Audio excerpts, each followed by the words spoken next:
네, 여러분 환대해 주셔서 감사합니다. 예, 이거 좀 조정할게요. 제 얼굴이 잘 보이나요? 네, 얼굴은 보여야 되지 않겠습니까? 적어도. 예. 아, 페이스북에 전 세계 사람들이 30억이 연결돼 있다고 합니다. 그렇죠?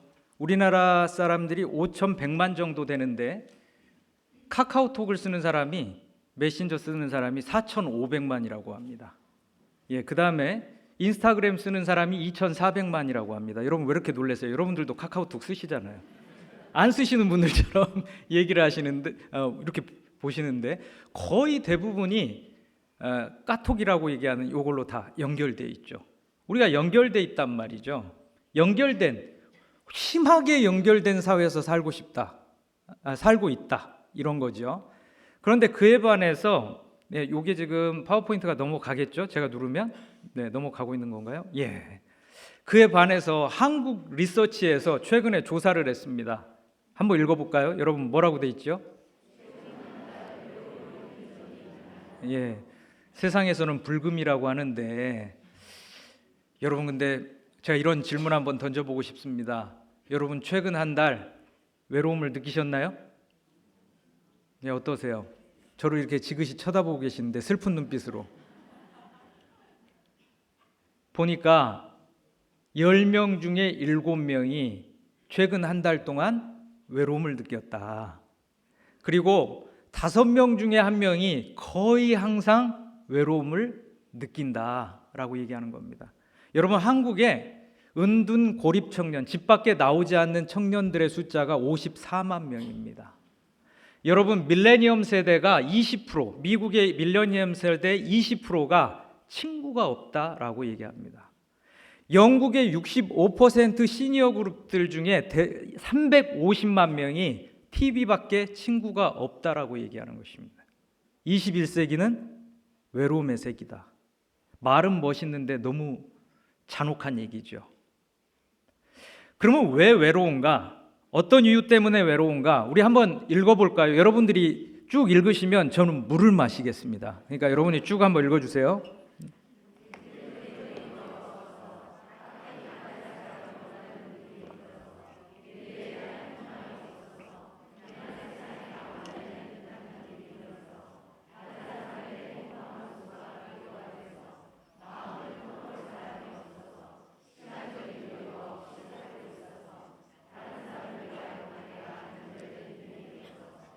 이렇게 금요일 날 모처럼 기도하러 왔는데 왜 외로움에 대해서 이렇게 읽으라고 하는가? 근데 저는 이 설문조사를 보다가 여기에서 눈길이 딱 갔습니다. 마음을 터놓을 사람이 없어서.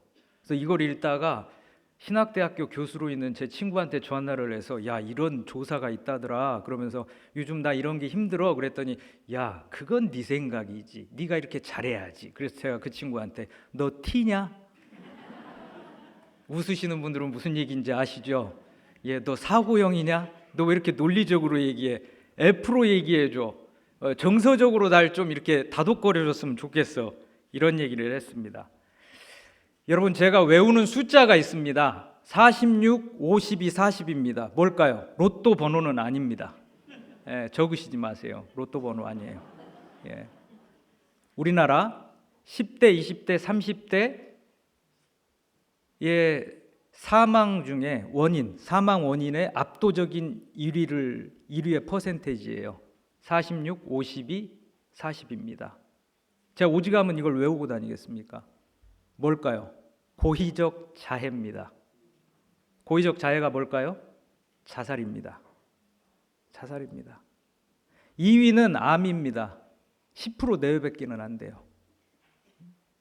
4배, 5배입니다. 기가 막힐 일입니다. 기가 막힐 일이에요. 제가 무용고로 이제 돌아가신 분들 이렇게 장례를 치러 주시는 분을 알고 있는데 한 달이 지나서 청년이 발견된 거예요. 여러분 이게 지금 30억이 세계적으로 연결돼 있고 4,500만 명이 카톡으로 연결돼 있다는데 그 청년은 한 달이 지나서야 죽은 시신으로 발견됐다. 이게 어떤 사회입니까? 외로움은 뭐라고 돼 있죠? 질병이다라고 돼 있습니다. 이게 얼마나 무섭냐면 여러분 심장병에 외로운 사람, 외로움에 방치돼 있으면 심장병 걸릴 확률이 몇 %예요? 29%입니다. 뇌졸중에 걸릴 확률은요? 32%입니다. 치매에 걸릴 확률은 50%가 상승합니다. 여러분, 외로움은 영국에서 연구한 결과에 의하면 담배를 하루에 15개 피는 것보다 더 해롭다고 합니다. 지난번에 제가 길을 걷다가 이제 신호등에서 횡단보도 앞에서 멈춰섰는데 어떤 남자분이 담배를 피니까 어떤 여자분이 툭 치면서 이렇게 잠시만요 그러더니 이거 끄셔야죠. 여기서 담배 피시면 안 되죠. 그러니까 그분이 막 경련 적어가지고 어쩔 줄 몰라 하면서 끄시더라고요, 황급히. 그러니까 지금 담배 피는 거, 공공장소에서 담배 피는 거 해롭다는 거는 상식이 됐습니다. 그렇죠? 네. 근데 외로움이 이렇게 담배보다 더 무섭다는 거예요. 여러분, 이 외로움의 문제를 해결하는데 얼마가 듭니까? 51조가 듭니다. 심각한 문제죠. 여러분, 그래서 드디어는 아닙니다. 2018년 한참 지났긴 한데 2018년도에 영국에서 외로움부라는 게 만들어졌어요. 외로움부 장관이 임명됐습니다. 트레이시 크라우치라는 저 외로움부 장관이 임명됐어요. 아주 축구의 광팬이래요. 근데 외로움부 장관으로 임명됐습니다. 이게 얼마나 심각한 문제라고 생각하면 외로움부 장관이 생겼겠습니까? 독일, 일본 지금 선진사회마다 지금 외로움과 관련된 이 심각한 문제를 해결하는 전문 부서를 만들고 있다는 것이죠. 자, 왜 이런 문제가 일어났느냐? 테크놀로지는 발달해가지고 AI니 뭐니 얘기도 많이 하고 카톡 단체방 지금 5개 이상 계신 분 손들어 보라고는 안 할 텐데 5개가 뭡니까? 내버려 두면 읽지 않은 메시지가 어떤 분은 1000개가 와 있어서 읽으려다 말았다라고 얘기하는 분 얘기도 들어봤습니다. 여러분, 세상은 연결돼 있다고 하는데 지금도 이 순간에도 어딘가에서는 그 젊은이들이 살아야 되느냐 말아야 되느냐를 놓고 전화기를 만지작거리면서 막상 전화할 사람이 없다라고 한다는 거예요. 여러분, 너무도 많이 지금 세상이 아까 우리가 기도 제목 나누었지만 너무 많이 나눠져 있다. 네. 그래서 통계청을 제가 들어서 봤더니 정치 사회적으로 우리나라가 저렇게 많이 나눠져 있다고 생각하는 사람이 80%가 넘는다는 거예요. 유럽에서 2018년도에 BBC의 의뢰를 받아서 리서치를 해보니까 27개국의 19,700명의 사람들을 대상으로 조사를 해봤더니 43%가 유럽 사회가 분열되어 있다라고 얘기하더라는 겁니다. 여러분, 지금 이 식물이 살아있습니까? 죽었습니까? 이거 얘기하셔야 제가 집에 가려고요. 오늘 안 끝납니다. 안 그러면. 이게 살아있어요? 죽었어요? 일단 집에는 가야 되잖아요. 그렇죠? 자, 이건 손들어 보라고 할게요. 이건 뭐 틀려도 창피한 거 아니지 않습니까? 자, 살아있다 파. 이거 많이 드셨네요. 그 다음에 이거 죽었다. 죽었다가 좀 적은데요? 살아있기도 하고 죽었기도 하죠. 왜 그러냐면 저대로 내버려 두면 일주일만 지나면 어떻게 됩니까? 죽지요. 왜 죽어요? 잘하시네요. 이 뭐라고 하시는데 솔직히 들리진 않아요. 근데 솔직해야죠. 세상 솔직하게 살아야죠. 뭐라고 하는지 잘 들리진 않지만 저 자체의 수분과 양분으로만 살면 길어봐야 한 2주 버틸까요? 그렇죠? 근데 저게 누구의 모습과 같다? 저게 우리 모습이라는 거예요. 생명의 대지이신 하나님을 떠나서 내가 하나님이다, 내 지혜, 내 능력으로 살겠다 하면 저렇게 된다는 거예요. 아까 우리 시온성가대에서 찬양해 주셨는데 마음에 너무 와닿습니다. 내 능력으로 살려고 하니까, 내 힘으로 살려고 하니까 살 수가 없다 이거예요. 하나님이 일하셔야 되는 것이죠. 아멘. 우리가 하나님하고 연결돼야 된다는 것입니다.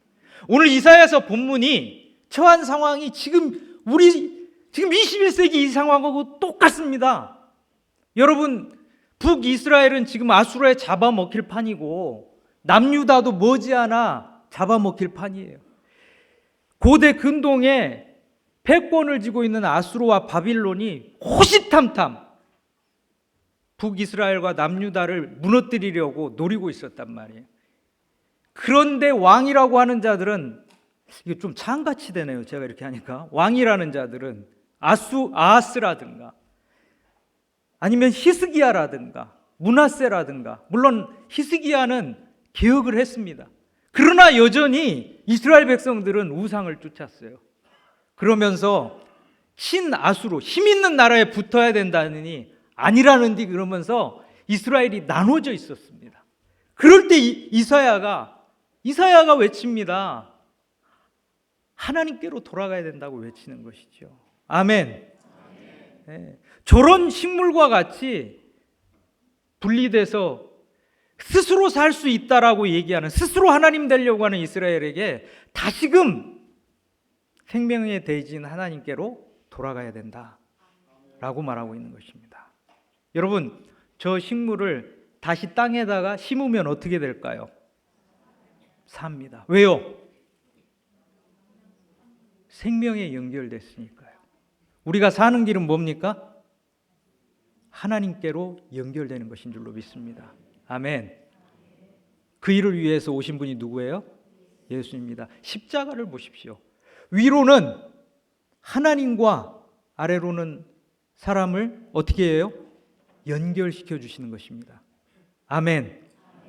그리고 이 편과 저 편에 있는 사람들을 어떻게 해요? 연결시켜 주시는 것입니다. 이게 십자가입니다. 여러분, 십자가 외에는 이게 되지를 않습니다.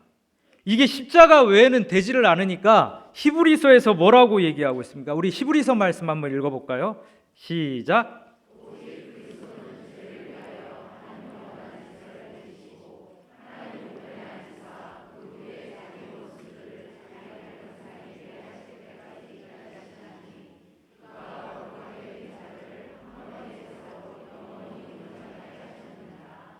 아멘.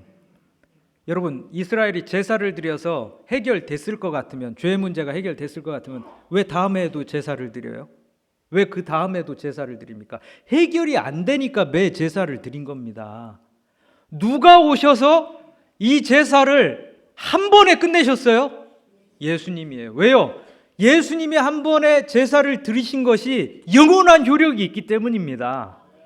요즘 사람들 보니까, 저도 마찬가지입니다만 제가 당뇨가 있습니다. 제 사적인 걸 공개해서 죄송합니다만 당뇨가 있으니까 6개월에 한 번씩 병원에 가는 거예요. 이거를 의사가 치유를 해놨으면 제가 6개월에 한 번씩 갈까요, 안 갈까요? 돈도 들어요. 그리고 갈 때마다 무슨 검사를 그렇게 시키는지. 여러분, 우리 매해 뭐 받아요? 건강검진 하잖아요. 여러분, 의사들이 해결해 줬으면 왜 갑니까? 매해마다 왜 가요? 해결이 안 되니까 가는 거 아닙니까? 근데 예수님께서는 십자가에 못 박히시고 부활하셔서 우리의 죄의 문제를 해결해 주셔서 다시는 제사를 안 드려도 되게 된 겁니다. 기쁘시죠? 아멘. 예수님께서 이 일을 하신 겁니다. 영단번에 제사를 드리신 겁니다. 왜요? 하나님과 우리를 연결시키시기 위해서. 그래서 영원한 생명을 누리게 하기 위해서 예수님께서 십자가에 못 박히셨다, 이 말씀입니다. 네. 예, 그러면 어떤 일이 났어요? 예수님께서 십자가에 못 박혀 죽으시니까 성전에 있는 휘장이 쫙 찢어지죠. 그러면서 감히 죄 때문에 하나님께 못 나갔던 우리가 하나님 앞에 나아갈 수 있게 된 겁니다. 야, 우리 충정교회 성치회 멋있더라고요. 성령, 치유, 회복.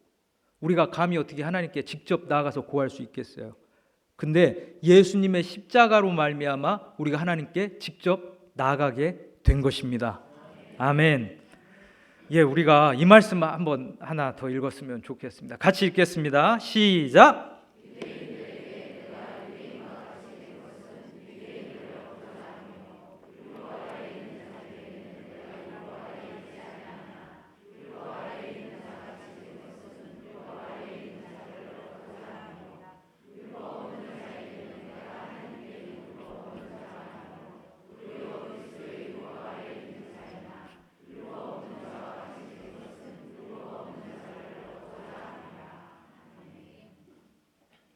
예수님께서 우리를 위해서 연약하고 작은 인간의 모습으로 오셨습니다. 이걸 뭐라고 얘기하죠?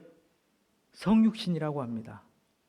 예수님이 십자가에 못 박혀 죽고 부활하신 것도 위대한 사역이지만 예수님이 하신 사역 중에 또 놀라운 사역이 뭐예요? 성육신도 놀라운 사역입니다. 그래서 우리가 구원받은 우리는 어떻게 살아가야 돼요? 이제 성육신적 사역을 하면서 살아가야 된다는 말씀입니다. 아멘. 여러분, 이분을 보십시오. 척 봐도 중국 사람일까요? 아니, 근데 옷은 무슨 옷을 입고 있어요? 중국 사람 옷을 입고 있는데, 중국 복식인데, 얼굴은 서양. 허드슨 테일러 선교사님입니다. 19세기 선교사인데 영국 선교사예요. 그 당시만 해도 서양 선교사들은 이 해안가에 큰 도시들이 많으니까 해안가를 중심으로 선교를 하면서 그냥 넥타이 매고, 그리고 가마 타고 다니고, 그리고 서양 음식 먹었습니다. 근데 허드슨 테일러 선교사님은 중국 옷을 입고 중국 오지, 내지로 들어가서 그 사람들과 똑같은 음식을 먹으면서 그 사람들에게 복음을 전했습니다. 왜 그랬을까요? 예수님의 성육신적 사역을 허드슨 테일러도 따라서 한 것이죠. 그들을 사랑하기 때문에, 그들에게 복음이 전해져야 된다고 느끼기 때문에 그들의 눈높이에 맞춰서 다가선 것입니다. 독일의 위대한 신학자 헬무트 트리케는 이렇게 얘기했습니다. 하나님께서는 우리를 위해서 말을 더듬으신다. 예수님께서 우리에게 생명을 전하기 위해서 연약한 아기의 모습으로 오셨듯이 허드슨 테일러도 그렇게 중국인들에게 복음을 전하기 위해서 그들의 옷을 입고 그들에게 다가섰던 것입니다. 여러분, 제가 상담대학원을 다녔는데요. 상담대학원을 이제 졸업은 했습니다. 아직도 다니고 있는 건 아니고요. 졸업은 했는데 그 상담대학원에서 인간중심 상담인가? 그 상담을 배울 때 교수님이 이 시를 알려주시더라고요. 연세대학교 교수로도 계셨던 정현종 시인의 시인데 한 사람이란 시입니다. 우리 한번 같이 읽어볼까요? 시작.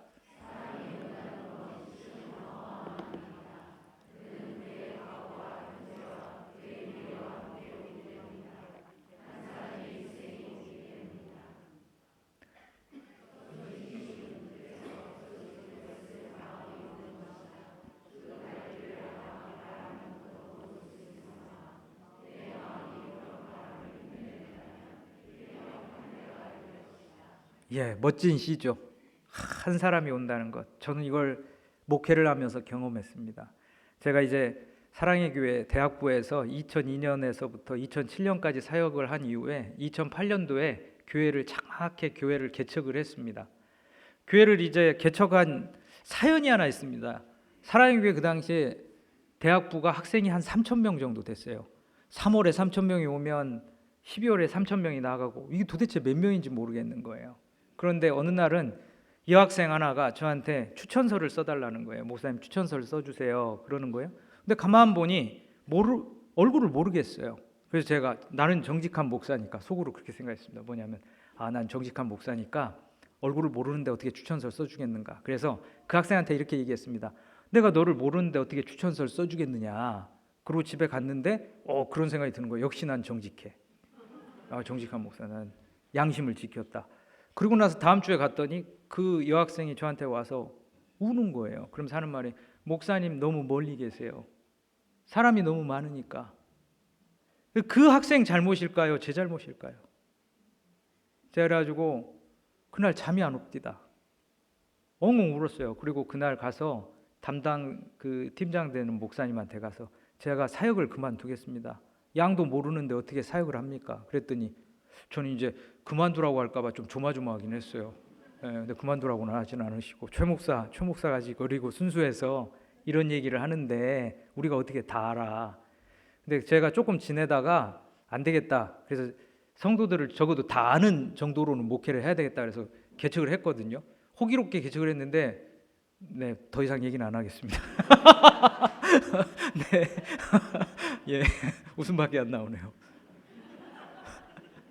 개척을 하고 나서 한 6개월 정도 지났는데 이렇게 참 그 교회에서 만난 커플들이 많아요. 근데 그 교회에서 이제 개척한 교회에서 만난 커플이 결혼을 해야 되겠다고 주례를 해달라고 온 거예요. 첫 주례죠. 야, 근데 내가 결혼해도 될까? 총각인데. 그랬더니 그 뭐야? 아, 괜찮다는 거예요. 그래서 거기가 이제 명동에 있는 레스토랑 건물을 빌려서 예배 드릴 때인데, 거기에다가 이렇게 솜씨 좋은 성도들이 풍선도 막 매달아 놓고 막 글씨도 하고 또 이렇게 밴드들도 있으니까 밴드도 하고 하니까 그냥 혼인 예배로 주일 예배를 드렸습니다. 그리고 돈이 없다고 그래서 그렇게 한 거예요. 이 얘기를 까먹을 뻔했는데요. 돈이 없어서 교회에서 하자고 하더라고요. 그래가지고 교회에서 한 거거든요. 그래가지고 피자 나중에 이제 시켜가지고 하객들한테도 드리고 했거든요. 30만 원에 끝났습니다. 저도 그렇게 하고 싶더라고요. 이게 밴드도 외국 영화에 나오는 것처럼. 그리고 나서 이제 결혼을 하고 나서 이제 한 1년 정도 지났을 때 아이가 생겨서 그 아이도 제가 유아 세례를 해줬어요. 그런데 6년이 지나고 나서 제가 저희 어머니 아버지가 다 암을 투병을 하셔서 제가 그 병수발하느냐고 너무 많이 지쳐서 개척하고 6년 됐을 때 안식년을 갖고 난 이후에는 제가 이제 교회 사역을 그만뒀습니다. 로컬 처치 사역을 그만두고 이제 신학교 사역도 하고 또 아까 목사님 말씀해 주셨듯이 개척교회 목사님들 돕는 사역을 했습니다. 그러던 어느 날 꽤 시간이 지나고 나서 그 부부에게 연락이 왔어요. 그래가지고 웬일인가 했더니 아이가 초등학교를 갔대요. 제가 첫 유아세례 해준 애가. 그래서 식사를 대접하겠다고. 그래가지고 지금도 안 잃어버려져요. 눈에 선해요. 이렇게 그 식당에 있는데 늠름하게 생긴 남자아이가 이렇게 걸어오는 거예요. 아이고 네가 준이냐. 제가 유아세례 주면서 내가 이 아이를 위해서 평생 기도해야 되겠다 그랬거든요. 그리고 기도했거든요. 목사님 너를 위해서 기도하고 있어. 평생 기도할게. 그랬더니 목사님 하더라고요. 근데 눈물이 너무 나는 거예요. 눈물이 너무 나는 거예요. 그 한 영혼이 내 마음 안에 품어져 있더라고요. 예. 제가 이 얘기 하나 더 드리고 싶은 게 저희 어머니가 4년을 투병하고 돌아가셨어요. 예. 몸이 아파서 병원에 가보니까 이미 3기였어요. 살 길이 없다. 그래가지고 이제 링거를 꽂고 치료를 받는데 어느 날은 링거를 뽑으시고 굉장히 심한 병중이라 몸을 도저히 움직일 수 없는 상황인데 주일이었어요. 예배 드리러 가시겠다는 거예요. 그래서 제가 너무 막 화가 나가지고, 왜냐하면 몸이 안 좋으신데 간다니까 화가 나서, 아니 3명밖에도 없는 그 교회 가가지고 무슨 예배를 드리시려고 하냐고 그랬더니 엉엉 우시는 거예요. 저희 어머니가 저보다 늦게 개척했거든요.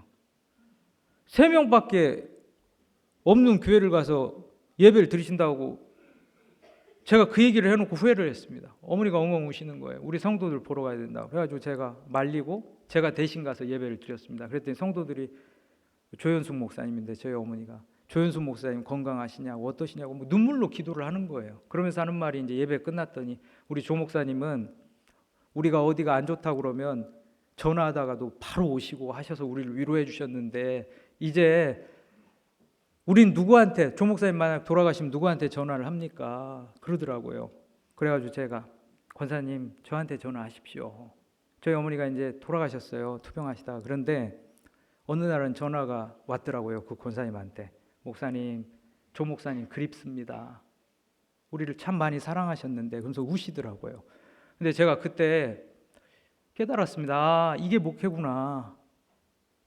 이게 목회구나. 한 사람을 위해서 이렇게 눈물 흘려 기도하고 살피는 게 목회구나. 그래서 제가 어디 가서 어떤 목사님을 가장 존경하세요? 그러면 전 주저하지 않고 조현숙 목사라고 얘기합니다.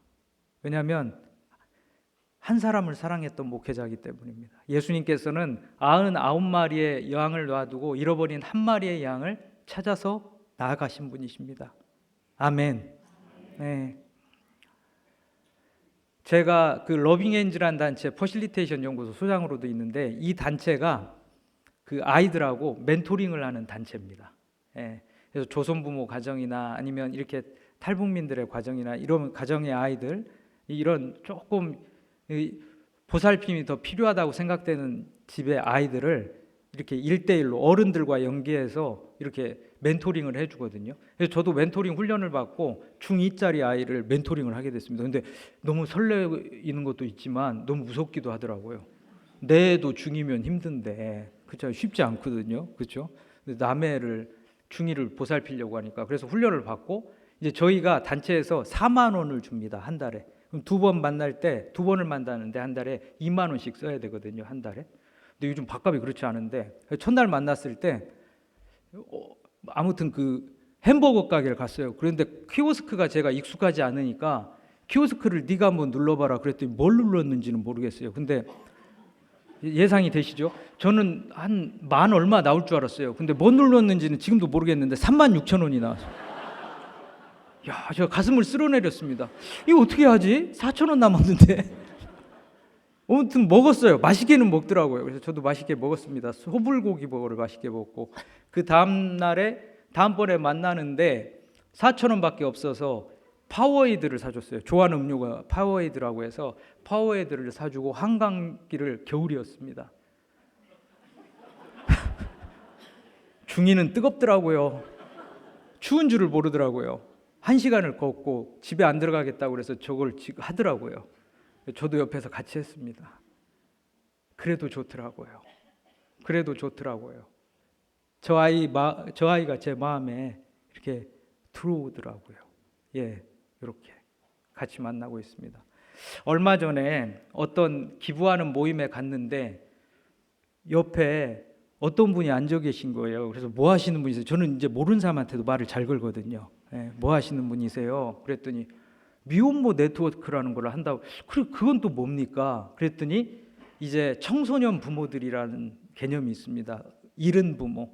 그러니까 청소년 때 아이를 갖게 된 거예요. 근데 참 이게 교회라서 제가 세게 말은 못 하겠습니다. 이 사내 녀석들이 참 나쁜 놈들이에요. 이거 욕은 아니죠. 예, 놓고 도망가는 거예요. 그러니까 여자아이하고 애만 남았는데 키울 도리가 없는 거예요. 근데 이걸 입양을 보내자니 눈물이 앞을 진짜 이게 못 보내겠는 게 내 자식인데 그래서 키우고는 싶은데 그래서 이분들이요 집을 어떻게 국가나 뭐 이렇게 사회단체나에서 받아갖고 16채를 받아서 같이 살게 해주는 거예요. 아이하고 엄마하고. 그래서 이 유미숙 사무국장님이란 분인데 주섬주섬 무슨 편지를 가방에서 꺼내더니 읽어주는데 그 청소년 부모의 편지예요. 우리 아이하고 같이 살지 못할 줄 알았는데 국장님 덕분에 아이하고 같이 살게 됐어요 하고 읽더라고요. 그러면서 이분이 우시는데 덜컥 덜미를 잡혀가지고 워크숍을 해달라 해서 5시간을 가서 서서 해줬습니다. 병이 났었어요. 어떻게 안 갑니까? 한 사람을, 한 아이를, 한 가정을 저렇게 살리는 거죠. 근데 저 단체가 나중에 알고 보니까 헌신된 크리스찬들이더라고요. 너무 귀하죠? 박수 한번 할까요?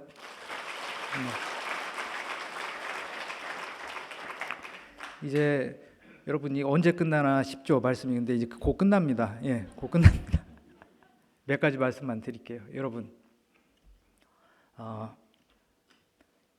2024년 4월에 진도 7.2의 지진이 타이피에서 있었습니다. 기억하세요?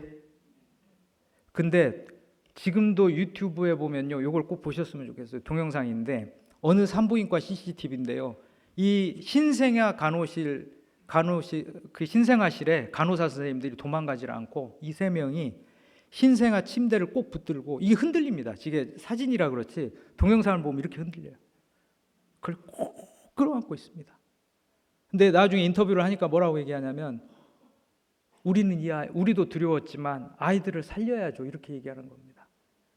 생명을 살리려고 저렇게 침대를 꼭 끌어안는 간호사들이 있었다 이거죠. 그래서 대만에서 1999년에 9월 22일에 지진이 일어나서요. 그때 9.21 지진이라고 합니다. 대만 사람들이 잊을 수 없는 지진인데 그때는요 24,000명이 죽었습니다. 근데 2,400명이 죽었습니다. 근데 이번에는요 10명이 죽었어요. 안타깝죠. 10명도. 근데 이걸 교훈으로 삼아서 국가 시스템을 바꿔서 이런 일들이 일어나기도 했지만 제가 생각하기엔요 이런 사람들이 있기 때문에 생명이 지켜졌다고 믿습니다. 예. 여러분, 대만의 방송국의 아나운서인데 이게 흔들립니다. 지금 브라운관이 뒤가. 근데 안 도망가고 한 명이라도 살리려고 끝까지 남아서 재난 방송을 하는 겁니다. 그래서 살았어요, 사람들이. 예. 제가 요 영상 보여드리고 마무리하려고 하는데 하려고 하는데요. 그 전에 이 말씀 하나 더 드리려고 그래요. 리고렌 목사님 아시죠? 목적이 이끄는 삶. 리고렌 목사님 아버지도 목회자입니다. 리고렌 목사님에 비해서는 큰 목회는 아니었어요. 크고 작은 목회가 어디 있겠냐마는 아무튼 교세가 크진 않았습니다. 근데 그분이 이제 소천하시기 전에 침상에 계실 때 리고렌 목사님을 부르셨대요. 그래서 목소리가 안 나오니까, 그래서 귀를 기울이니까 그 리고렌 목사님 아버지가 이렇게 말씀하셨다고 합니다. 주님을 위해서 한 사람이라도 더, 주님을 위해서 한 사람이라도 더, 주님을 위해서 한 사람이라도 더, 이렇게 말씀하셨다고 합니다. 여러분, 이 드라마를 보셨나요? 이상한 변호사 우영우. 설명을 좀 드리고 영상을 보는 게 나을 것 같아서. 우영우라는 변호사가 있는데, 저는 이제 임상가이기도 하고 임상심리사이기도 하고 상담심리사이기도 한데, 센터에 제가 있을 때 자폐 스펙트럼인 아이들이 옵니다. 자폐 스펙트럼인 아이들이 오는데, 이 우영우 변호사도 자폐 스펙트럼이 있어요. 근데 이제 드라마상에서는 근데 천재적인 부분이 있는 거예요. 다른 거는 어려움이 있는데, 그러니까 자기 세계에 갇혀 사는 아이죠. 대인관계가 안 되는 거예요. 근데 기가 막힌 기억력을 갖고 있어서 서울대 법대를 나와서 로스쿨을 나와가지고 이제 로펌에 소속된 변호사가 된 건데, 서울대 법대 다닐 때부터 저 최수연이라는 동기가 물심양면으로 이 우영우를 챙겨주는 거예요. 그래서 이제 그 어려운 대학 생활을 마칠 수 있었던 건데, 이제 이 최수연 변호사와 우영우 변호사가 대화를 나누는 장면이거든요. 한번 잠깐 보실게요. 예, 소리가 나오나요? 우영우가 웬일이야? 구내식당 밥을 다 먹고. 오늘 저녁 메뉴가 김밥이라서. 김밥 나오는 날은 말해줘야겠네. 너 권민우 변호사한테 그거 말했나 보더라? 아? 권모수 권민우? 아, 나를 자꾸 우당탕탕 우영우라고 불러서. 뭐야? 사건 하나 같이 하더니 서로 별명 부르는 사이 됐냐? 우당탕탕 우영우는 내 별명 아니야. 나도 그런 거 만들어줘. 최강동안 최수연 어때? 아니면 최고 미녀 최수연? 아니야. 아니야? 응. 너 그런 거 아니야. 그럼 난 뭔데? 너는 나는? 봄날의 햇살 같아. 어? 로스쿨 다닐 때부터 그렇게 생각했어. 너는 나한테 강의실의 위치와 휴강 정보와 바뀐 시험 범위를 알려주고, 동기들이 날 놀리거나 속이거나 따돌리지 못하게 하려고 노력해. 지금도 너는 내 물병을 열어주고 다음에 구내식당에 또 김밥이 나오면 나한테 알려주겠다고 해. 너는 밝고 따뜻하고 착하고 다정한 사람이야. 봄날의 햇살 최수연이야.